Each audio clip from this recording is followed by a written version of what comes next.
How old were you when you started? I was 13 years old. Wow, so your whole life has been about bullshitting people. Yeah. Congratulations. Said the guy who starred in Goonies. Sequence, these car chases, and I know he talked a little bit about it last night, but you know, we did a scene in a car. It's driving 80 miles an hour in Cape Town, South Africa. Really intense car chase, and Denzel Washington is in the back seat, and he's trying to choke me to death.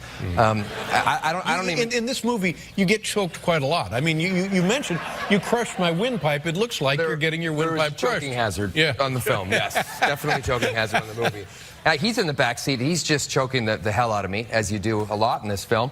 And you know, the car is zigging and zagging, and it's all over the place. And somehow, some way, I felt the back of my head connect with something tall, dark, and expensive. Oh. And yeah, and we stopped the car, and I looked around, and there was Denzel Washington staring a hole through my face. Yeah. And on his face, he had a very large, growing golf ball-sized welt. You mentioned that. He did mention that. Yeah, I know. yeah. I'm aware of that. You yeah. banged his face with your head. I banged I banged his face very, very hard with my head, which for a young actor, that doesn't feel good. I didn't know what to do in the moment. You know, I didn't know if I should call for help. Not for him, for me. I didn't know what. Yeah.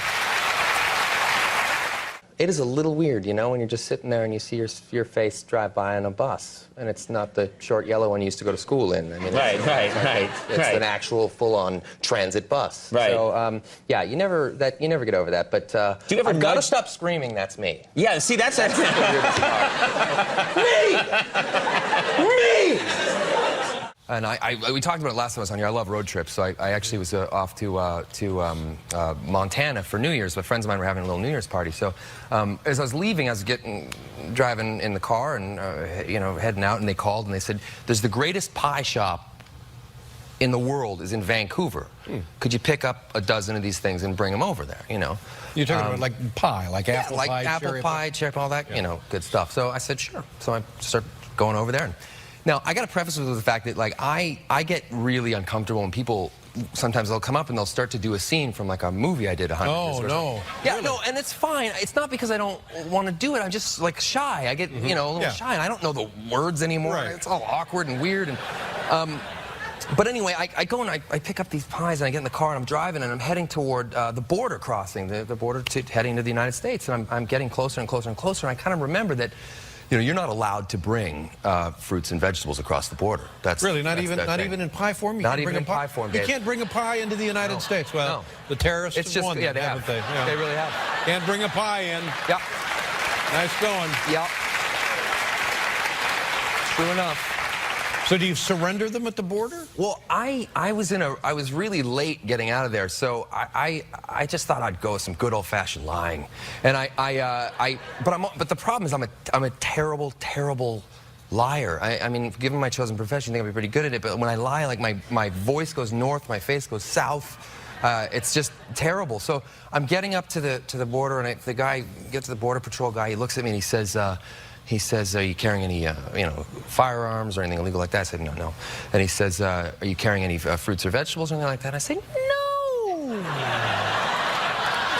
At least that's how it sounds in my head when I do it. And he just looks at me for what felt like an hour. And I'm looking back at him, and I don't know how this is going to go.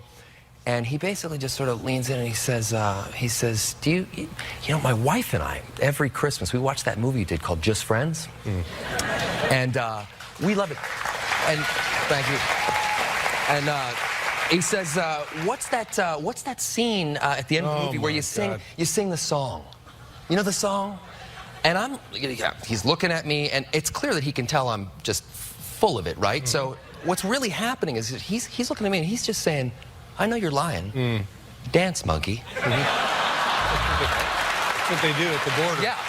They do that a lot, especially the Canadian border. Yeah. So I basically white knuckle it. I clear my throat and I launch into it. It was from the movie. It was a '90s hit by All for One called "I Swear." Great group. And I launch it. I swear there. Oh. By the moon and the stars in the sky.